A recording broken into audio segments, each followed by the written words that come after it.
প্রবাসী ভাইদের জন্য আজকের এই রেসিপিটা। আশা করি সবাই দেখবেন ভিডিওটি। ছোট মাছ রান্না করতেছি সিম আর নতুন আলু দিয়ে। আশা করি ভিডিওটি আপনাদের খুব ভালো লাগবে। ভিডিওটি ভালো লাগলে অবশ্যই সম্পূর্ণ দেখবেন, দেখে একটি কমেন্ট করে যাবেন। ছোট মাছ রান্না করার সময় আপনারা মাছের সাইজ অনুযায়ী এই সবজিগুলোকে কেটে নেবেন ভালো করে। কেটে নেওয়ার পর সবজিগুলো ধুয়ে আমি কড়াইতে দিয়ে দিলাম। কড়াইতে ধুয়ে দেওয়ার পর মাছগুলো উপর দিকে দিয়ে দিলাম। দিয়ে দেওয়ার পর আমি এখানে কাঁচামরিচ এবং পেঁয়াজ কুচি দিয়ে দিচ্ছি। দিয়ে দেওয়ার পর আমি রান্না করব।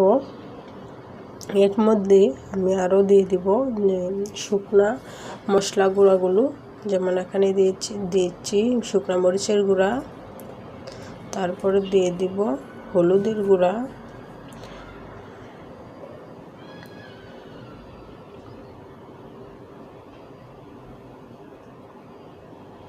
দিয়ে দিচ্ছি হলুদের গুঁড়া, তারপর দিয়ে দিব ধনিয়া গুঁড়া। এই সব মশলাগুলো দেওয়ার পর এখন আমি দিয়ে দিব পরিমাণ মতো লবণ। আপনার স্বাদ অনুযায়ী লবণ দিয়ে দিবেন। এখানে আমি দিয়ে দিচ্ছি লবণ।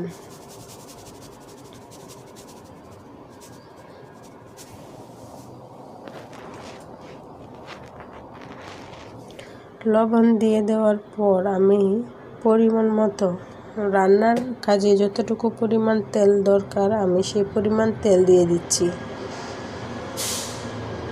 দিয়ে এখন আমি হাত দিয়ে মাখিয়ে ভালোভাবে হাত দিয়ে মশলাগুলো সবজির সাথে মেখে নিব।